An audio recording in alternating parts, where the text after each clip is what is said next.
Kenapa tiba-tiba ada sepatu di video ini? Karena gue mau ngomongin Air Jordan, terutama Air Jordan 1. Tapi ini bukan cuma sepatu di mata gue. Ini adalah produk marketing terfavorit gue.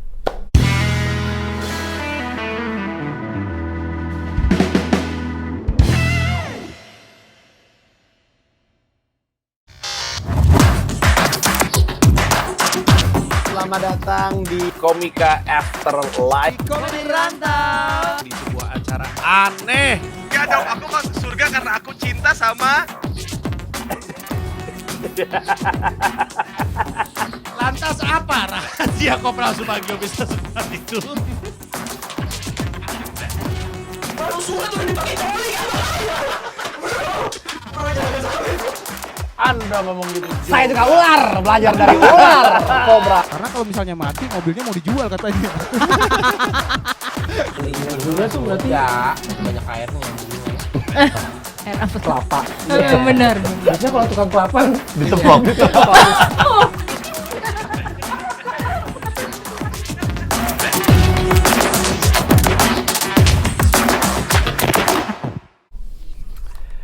Jadi untuk orang yang ngerti basket atau ngerti sepatu, harusnya ngerti juga kenapa Air Jordan ini signifikan sekali dalam dunia persepatuan. Marketing, orang yang ngikutin marketing juga sebaiknya ngerti juga kenapa ini sepatu yang penting. Tapi untuk yang nggak ngerti konteksnya, gue jelasin sekali lagi. Ini adalah Air Jordan 1, tepatnya Air Jordan 1 yang namanya, nickname-nya adalah Banned. Ada yang nyebutnya juga Bread. Ban artinya dilarang. Dia adalah sepatu yang sangat signifikan. Tentu ini remake-nya ya, maksudnya ini rilisan tahun 2020. Tapi ini adalah sepatu yang signifikan karena ini adalah sepatu yang memulai sebuah produk legendaris yang namanya Air Jordan. Kenapa legendaris? Dia nih rilis, gue lupa tahun 84 atau 85, anggaplah 85. Dia tahun 85 rilis. 35 tahun kemudian, 2020, orang masih beli produk ini. Produk yang pertama kali rilis tahun 85 masih dibeli hari ini dengan harga yang masih sangat tinggi ya, relatif tinggi gitu. Harganya 2 jutaan gitu. Dan setiap variannya juga dibeli. Jangankan yang ini yang gua pakai hari ini juga masih Air Jordan. Dan bukan cuma itu, harga resale-nya masih naik gitu. Ini gue beli, ini Air Jordan 1 Gym Red. OG High Gym Red. Gue beli 2 komaan. Sekarang kalau lu cek harga resale-nya itu 4 juta. Gue ada satu lagi Air Jordan 1 Obsidian. Itu gue beli 2 jutaan juga. Harga resale-nya 6 juta. Sepatu. Makanya banyak orang ketika Air Jordan rilis ya, misalkan ada rilisan baru nih. Terus kalau misalkan publik itu semangat banget ngelihat desainnya, wah ini desainnya, atau mendengar cerita di balik desainnya, biasanya orang-orang tuh buru-buru beli karena dia pengen jual lagi, pengen ditahan untuk dijual di secondary market gitu. Sama seperti yang beli tiket saya. Ada yang bilang sama gue, temen gue bilang, alasan kenapa tiketnya Panji itu dibeli sama orang adalah salah satunya alasannya karena yang beli itu tahu, kalaupun dia nggak bisa, dia jual lagi, harga nilainya masih oke gitu. Tapi jatuhnya jadi kayak apa? Calo ya. Tapi balik lagi ke sini. Bayangin sepatu keluar tahun 85 masih diincar orang, masih dibeli orang, minat orang terhadap sepatu itu masih sangat tinggi sehingga ketika dijual ulang harganya naik gitu. Ini gimana sih? Kayak Obsidian itu rilis tahun 2019 mungkin 2018, tapi kayaknya 2019 deh. 2019. Anggaplah 2018, 2019, tahun 2020, masa harganya dari 2 juta naik jadi 6 juta? Aneh banget dah. Coba dulu lihat di StockX atau di Flight Club, dan masih banyak lagi toko-toko yang jual, toko-toko reseller, itu harganya pada naik. Makanya terus kadang-kadang untuk bisa dapetin sepatu ini susah, sehingga harus raffle gitu. Jadi kayak semacam diundi, karena banyak banget yang ngincar. Nah, kenapa bisa seperti itu? Kenapa produk ini bisa seperti itu? Karena sepatu bagus kan banyak, sepatu basket juga banyak. Tapi kenapa bisa seperti itu? Nah, untuk jelasinnya, gue mau ngingetin ulang tentang rangkaian marketing. Singkat aja gue jelasin. Kalau gua perusahaan sirkus, kita perusahaan sirkus nih, lu sama gua perusahaan sirkus, terus kita bikin posternya tuh. Ada sirkus tanggal sekian di sekian, itu namanya iklan. Iklan itu gue tempel ke gajah, gajahnya gue suruh keliling kota, itu namanya promosi. Jadi iklan ketika didistribusiin kepada masyarakat namanya promosi. Terus gajahnya keliling-keliling nih, promosinya lagi berjalan, mata-mata pada ngeliat, lalu gajahnya masuk ke kantor gubernur, rumah dinas gubernur, ngacak-ngacak taman, ngancurin mobil, duduk di mobilnya, orang pada ngeliat, pada moto-moto, jadi berita, itu namanya publisitas. Terus ketika misalnya gua, orang sirkusnya nyamperin gubernurnya, terus gubernurnya diajak ngobrol dan segala macamnya, akhirnya terus gubernurnya sama gua dari pihak sirkus datang ke hadapan media, terus gubernur bilang, ya nggak apa-apa, namanya juga gajah, ya kita, ya ini natural segala macam, kita foto-foto sama gajah. Itu namanya public relation, sebuah kegiatan untuk mengkomunikasikan sebuah narasi kepada masyarakat. Bisa untuk menjelaskan keadaan yang sedang terjadi, atau bisa juga menjelaskan sebuah campaign yang sedang terjadi, yang manapun. Publisitas sebaliknya adalah sesuatu yang terjadi yang punya nilai berita gitu, yang diberitakan sama orang-orang, dibahas, disebarluaskan informasinya oleh orang-orang dengan sendiri, itu publisitas. Nah, ketika orang udah tahu beritanya, tahu iklannya, tahu keramaiannya, dibahas di media dan segala macam, ya orang datang kan ke sirkus kan, pas mau beli tiket, ada tiket satuan, kalau tiket keluarga harganya diskon, kalau lu beli tiket yang harganya lebih mahal, lu di dalam gratis ngambil makanan apa aja. Semua paket-paket itu namanya sales. Nah, ketika lagi ngikutin sirkusnya, terus backdropnya ada sebuah logo, terus poster yang nempel ke gajah, yang kemudian masuk ke rumah dinas gubernur, yang ke foto sama orang-orang itu ada logonya. Saking nempelnya logonya sehingga tahun depan, ketika logo itu muncul dalam bentuk billboard, orang bilang, wah, gue inget tuh sirkus tuh, terus semua ingatan tentang serunya, gilanya sirkus tersebut masuk ke kepala, itu adalah dampak dari branding. Nah, semua aktivitas itu kalau direncanakan dari awal sampai akhir, itu namanya marketing. Oke. Sepatu ini menjalankan semua yang tadi gue ceritakan, tapi dimulai dari publisitas. Jadi, sepatu ini adalah sepatu, makanya tadi disebut ban, dilarang, adalah sepatu yang waktu itu dilarang sama NBA.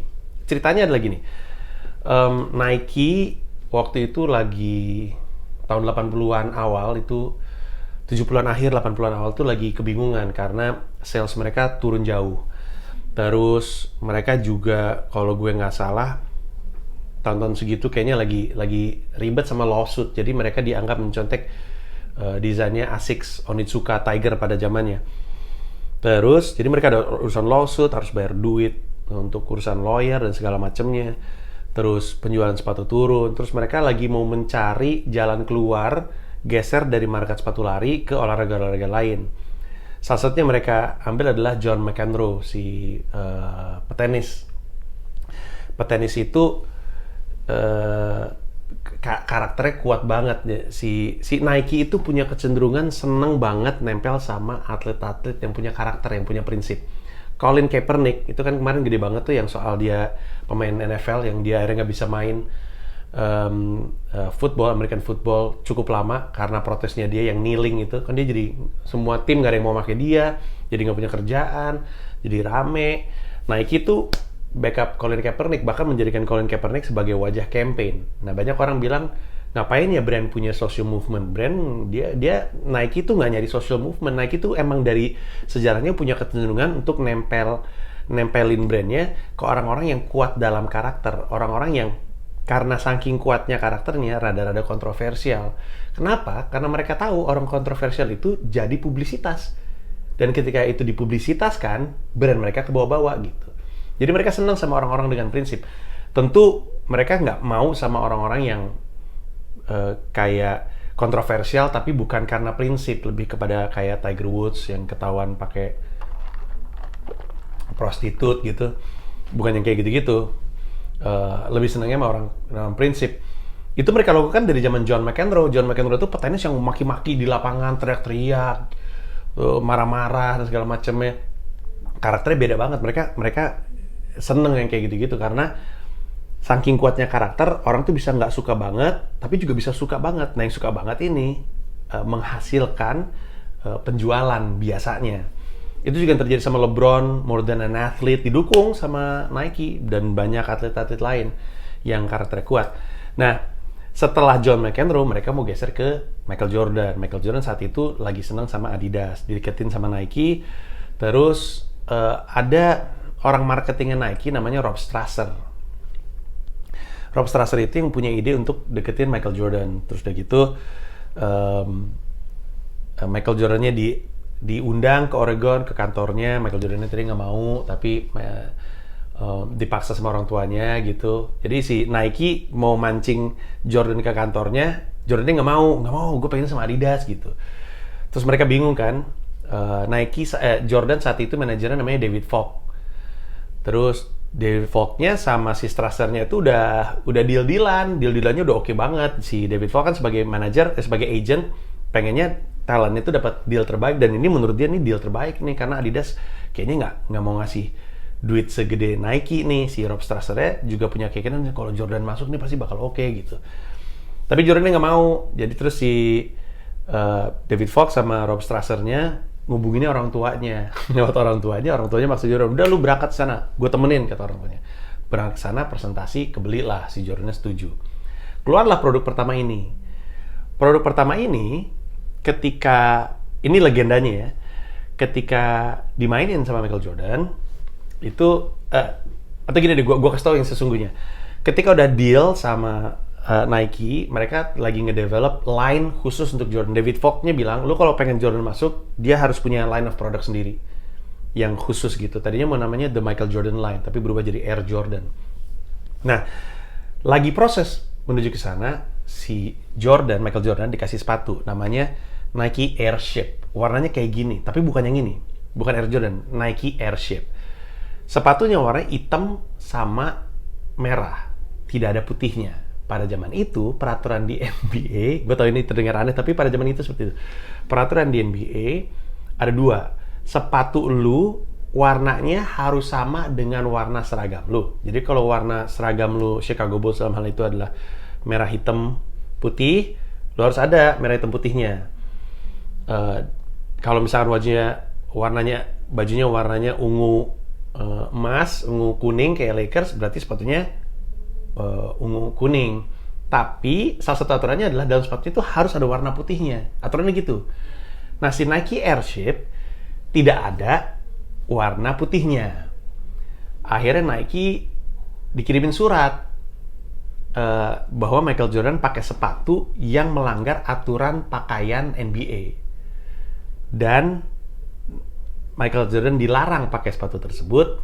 Kalau dia pakai sepatu tersebut, denda sekian dolar lah. Ngelihat itu, Rob Strasser ngerasa itu publisitas ya, itu publisitas tuh. Jadi orang pada ngomongin Jordan pakai sepatu yang dilarang. Nike mempublikasikan suratnya dirilis. Abis itu ngelihat peluang itu, Nike baru bikin ini. Dia bikin sepatu, dikasih nama Air Jordan, diwarnain seperti ini. Abis itu dia bilang, pada tanggal sekian, Jordan pakai sebuah sepatu keren produksi Nike. Pada tanggal sekian, tanggal berikutnya, Jordan dilarang. Terus iklannya, ditutup gitu. Terus iklannya gini, untungnya, lu sih boleh aja pakai sepatu itu. Terus dijual sepatu Nike Air Jordan 1 ini. Pada zaman itu, bahkan Nike pun udah bermain dengan semangat rebellious gitu, sama seperti John McEnroe, sama seperti Colin Kaepernick, sama seperti LeBron. Nike itu udah berdekatan dengan semangat rebellious, semangat perlawanan. Dilarang, dipaksain. Dan setelah itu rame, dan waktu itu si Rob Strasser nih, ini legendanya ya, gue soalnya nggak pernah nemu artikel bener-bener yang ngejelasin soal ini. Legendanya adalah si Rob Strasser tuh nyuruh Jordan, lu pakai aja nih sepatu, dendanya kita yang bayarin. Jadi setiap kali Nike bayarin denda, itu sebenarnya budget promosi untuk publisitas. Jadi si Jordan tetap pakai sepatu yang dilarang, diramein, kok Jordan masih pakai sepatu itu kan sepatunya dilarang gitu. Diramein, dibayarin dendanya, akhirnya jadi pembicaraan bahwa si Michael Jordan ini melakukan semangat perlawanan terhadap status quo gitu, rebellious gitu. Setelah itu baru mereka melakukan PR activity, berkeliling-keliling untuk cerita menarasikan dari sepatu ini. Salah satunya yang paling terkenal itu adalah waktu Michael Jordan pergi ke Late Show with Dave Letterman. Dibawa sepatu ini, terus dia jelasin, kenapa nih sepatu ini dilarang. Kenapa dilarang? Ya, soalnya nggak boleh ada warna putih gitu. Terus dikeluarin sepatu, nih yang ini yang akhirnya gue pakai, yang warnanya hitam, putih, merah gitu. Nah itu dilakukan beberapa kali. Dealnya dengan si Jordan waktu itu adalah kalau dia ngejual sekian, kalau nggak salah berapa belas ribu deh, berapa belas atau berapa puluh ribu pasang, atau berapa ratus ribu pasang, kontraknya diperpanjang sama Nike. Sepatu ini akhirnya terjual berapa juta pasang gitu. Akhirnya intinya sukses lah, akhirnya berkelanjutan. Nah, sepatu ini tentunya tidak berhenti pada ini aja. Setelah Jordan 1, itu muncul Jordan 2, 3, 4, dan seterusnya sampai sekarang. Kalau nggak salah udah Jordan 30-an berapa gitu. Jordan 35 ya. Ya sekitar 30-an gitu. Karena tiap tahun tuh mereka selalu ngerilis sepatu baru. Dan bayangin, Jordan ini sebagai sebuah brand tiap tahun selalu ngerilis desain baru dan selalu diincar orang. Tentu siluet-siluet terbarunya ya, rilisan-rilisan terbarunya nggak sesignifikan sama penjualan stok-stok lamanya. Emang sekarang Jordan itu lebih kepada brand yang nilai romansanya tuh tinggi gitu. Jadi kayak legacy brand, karena anak zaman sekarang untuk bermain basket jarang sekali ada tapi jarang sekali yang beli Air Jordan. Kebanyakan kayak gue makanya Kyrie atau LeBron, pasti banyak yang beli Kobe, ada juga yang beli PG, ada yang juga beli Freak-nya, Giannis. Tapi bagaimanapun masih mengagumkan sepatu yang rilis 35 tahun yang lalu. Setiap rilis sepatu tuh masih rilis sepatu dan masih dibeli. Maksud gue itu mengagumkan sekali, dan itu semuanya diawali dari sebuah publisitas yang kemudian dimanfaatkan sama Nike. Bahkan sepatu yang di-ban itu bukan Air Jordan, Nike Airship. Cuma Nike ngeliat peluang, oh ini dia kesempatan, udah kita bikin sepatu Air Jordan, kita masukin permasalahan atau cerita bahwa dia dilarang ke dalam sepatu ini, kita gaungkan semangat perlawanan terhadap status quo-nya, kita dorong sehingga anak-anak muda pada pakai sepatu beginian semua. Tentunya di luar semua itu, di atas semua itu, Michael Jordan ini juga luar biasa. Karena seperti yang lo lihat ini, Michael Jordan ini juga punya semangat salesmanship yang oke gitu. Dia tuh mau untuk keliling, untuk menceritakan soal ini. Tentu kalau yang berangkat eksekutif Nike, siapa yang mau nonton? Tapi karena yang berangkat Jordan sendiri, cerita tentang sepatunya, ya orang nggak dengerin. Nih kan, lihat ya? Sama, cuman itu yang high, ini yang mid. Tapi sepatunya sama, bener-bener patron warnanya sama. Dan karena begitu legendarisnya momen Air Jordan 1, sampai dengan sekarang Air Jordan 1-nya itu masih diincar orang. Dan bahkan yang brilian dari Nike adalah Nike terus menemukan cara untuk membuat Air Jordan 1 spesifik ini relevan terus. Salah satu strategi yang sering dipakai sama brand Jordan adalah nempelin cerita pada produk. Tahun 2019 itu Air Jordan 1 ada yang keluar yang nickname-nya Rookie of the Year, warnanya coklat kalau gue nggak salah. Itu adalah ceritanya, warnanya tuh terinspirasi dari baju yang Michael Jordan pakai waktu nerima piala Rookie of the Year, warnanya coklat-coklat, ditaruh ke sini. Salah satu sepatu yang, tapi gue lupa nih Jordan berapa ya, tolong kasih tahu di kolom komentar.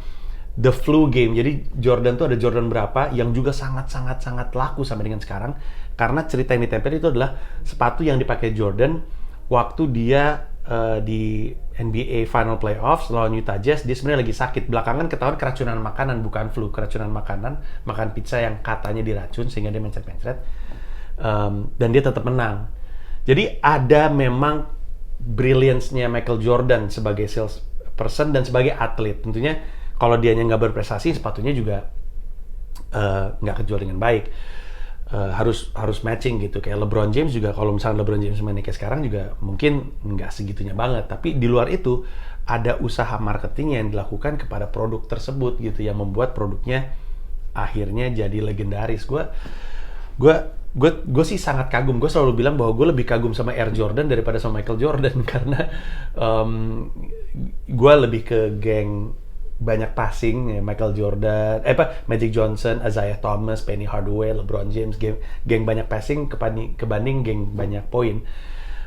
Tapi Air Jordan ini sendiri mengagumkan, bisa relevan terus gitu loh. Selain cerita, poin kedua yang tadi gue mau sampaikan adalah salah satu cara yang sering Nike pakai untuk membuat sepatunya relevan adalah brand collaboration. Jadi Nike Air Jordan 1 nih ada yang edisi Travis, ada yang edisi Off-White sama Virgil Abloh. Itu ya yang edisi Off-White Nike Air Jordan 1. Untuk bayangan kan tadi gue bilang ya, harganya 2 jutaan nih kalau yang kayak gini-gini nih, riliskan 2 juta. Si Nike Off-White, Nike Air Jordan 1 Off-White, harganya sekarang 60 juta. 60 juta sepatu. Gila gak? Gila. Dan Nike tuh collab kayak gitu banyak. Fear of God sama Jerry Lorenzo itu juga nilainya luar biasa. Bahkan Jerry Lorenzo bikin siluet sendiri.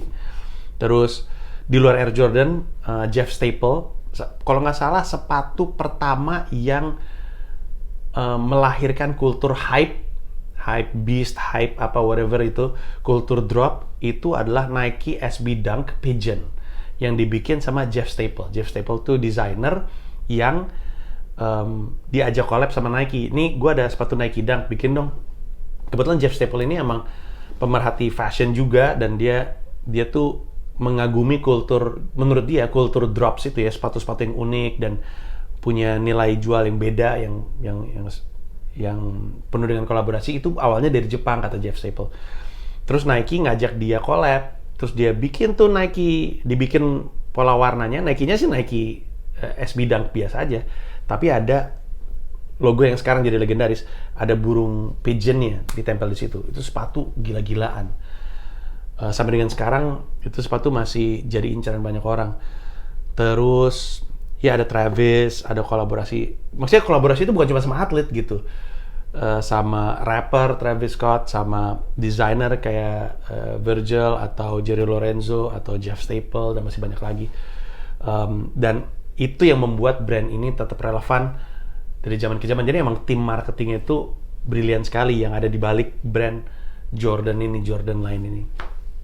Dan itulah kenapa sepatu yang keluarnya tahun 85 masih diincar, masih dicari, masih dibeli, masih tinggi nilai jualnya, resellnya, dan masih relevan sampai dengan zaman sekarang.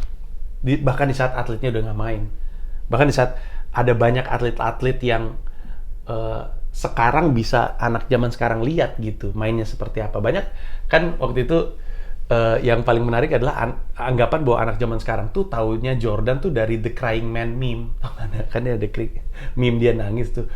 Orang tahu Jordan tuh dari situ, bukan tahu dari dia pemain basket. Karena generasi sekarang nggak ngeliat. Tapi bahkan ketika generasi sekarang nggak ngeliat Jordan mainnya seperti apa, cuma tahu dari klip-klip doang, sepatu ini masih sangat relevan. Itulah yang sangat-sangat mengagumkan. Sangat-sangat membuat gue terinspirasi sama brand ini. Dan keinginan brand ini untuk terus bertumbuh, terus berbeda, terus unik, terus bikin perlawanan terhadap apa yang normal, itu yang keren. Jadi dia setia sama brandnya gitu. Sebagai contoh, Air Jordan 1 warnanya aneh, perlawanan kan. Air Jordan 2 juga waktu itu beda sendiri. Waktu itu prinsipnya Air Jordan 2 adalah bahkan sepatu Nike pertama yang nggak ada swoosh-nya. Sejak Nike Air Jordan 2 nggak ada logo Nike lagi. Kecuali sekarang kan udah banyak ininya ya. Tapi line Air Jordan tuh nggak ada, diganti sama logo yang wingman itu. Nah, logo ini doang. Terus itu pun ketika itu di Air Jordan 3, karena katanya Jordan nggak puas sama desain 1 dan desain 2, kerjasama dengan salah satu desainer favorit gue, Tinker Hatfield. Dia ngerilis Air Jordan 3 di mana Michael Jordan juara slam dunk saat itu pakai sepatu itu. Dan dari situ Jordan ngerasa klik dengan si desainernya Tinker Hatfield. Dan waktu itu prinsipnya Tinker Hatfield adalah gimana caranya gue bikin sepatu, itu sepatu ada di lapangan aja udah merupakan, saking uniknya, saking bedanya, udah merupakan alat promosi sendiri. Makanya kalau lihat sepatu Jordan tuh pada zamannya ya, pada setiap era dia rilis, itu nggak mirip sekali kayak sepatu-sepatu lain yang pada umumnya. Kayak sekarang nih Jordan yang sekarang baru rilis tuh yang bawahnya bolong, itu juga aneh banget dilihat mata gitu. Kayak orang lihat apaan sih? Tapi emang itu semangat dari brandnya. Sama seperti ketika itu keluar pertama kali, kan diketawain sama pemainnya sendiri. Jordannya sendiri bilang dia nggak suka. Ya, gue juga nggak suka gitu. Jadi emang karena semangat perlawanannya gede sekali gitu. Pokoknya, sebagai contoh gini deh. Lu tahu ini kan Beetle yang baru, atau Beetle yang zaman dulu, tapi maksudnya gue lagi mau ngomongin Beetle yang baru. Beetle yang baru itu saking unik ya, ketika dia jalan raya, dia udah lagi berpromosi, karena dia beda banget dengan yang lainnya. Orang, itu mobil apaan sih gitu, udah sebentuk promosi sendiri. Bayangin kan, jalan raya kan penuh dengan mobil kan, kalau lu punya desain yang unik sekali, ketika mobil itu warawiri, itu mobil sedang mempromosikan dirinya sendiri gitu, karena dibentuknya aneh banget gitu. Nah, si Tinker Hatfield memperlakukan pendekatan itu ke sepatu. Di lapangan basket kan ada 9 pasang sepatu lain, gimana caranya biar dia muncul ya, makanya di desainnya selalu dibikin beda gitu. Dan akhirnya banyak siluet-siluet legendaris kayak, kalau nggak salah, the greatest basketball history of all time itu dinobatkan Jordan 11 kalau gue nggak salah, yang Concord itu. Terus Jordan favorit gue adalah Jordan 11 favorit gue, yang kedua dari level keseringan pakai yaitu Jordan 1, yang ketiga Jordan 6. Kalau Jordan 6 tuh lebih ke alasan memori gitu, karena brand Jordan gede waktu gue SMP, dan waktu itu Nike Jordan ini Jordan 6 tahun 91 waktu dia juara. Gue dulu pengen banget, tapi terlalu mahal sepatunya. Tapi gitulah cerita dari pemasaran yang dilakukan oleh sepatu Air Jordan, yang membuat gue lebih kagum sama Air Jordan-nya daripada sama Michael Jordan-nya. Sebenarnya ini adalah video tentang marketing kan, jadi moga-moga lo memahami konteks publisitas pada sepatu ini, konteks PR pada sepatu ini, konteks branding pada sepatu ini, konteks marketing pada sepatu ini, iklan, tadi gue udah ngomong iklan dan promosi pada sepatu ini. Jadi yang tentu faktor Michael Jordan ini krusial, tapi faktor marketing yang ditempelkan pada produk juga krusial, yang membuat Jordan sebagai salah satu brand legacy yang usianya sangat panjang, entah sampai kapan. Sekarang sih udah 3 dekade lebih, menuju ke dekade keempat. Mungkin akan ada ke dekade-dekade berikutnya, kita nggak akan tahu. Segitu aja dari gue. Terima kasih banyak. Juga terima kasih banyak sama Hoops Indonesia, karena gue dapat sepatu ini dari mereka. Gue tahu ini rebutan sama orang-orang dan susah didapatkan, tapi gue dapat ukuran gue. Kalau misalnya lo mau nyari sepatu, cek juga Instagramnya mereka, Hoops Indonesia. Moga-moga lo bisa dapat sepatu yang lo inginkan. Sekian dari gue, terima kasih banyak, dan goks.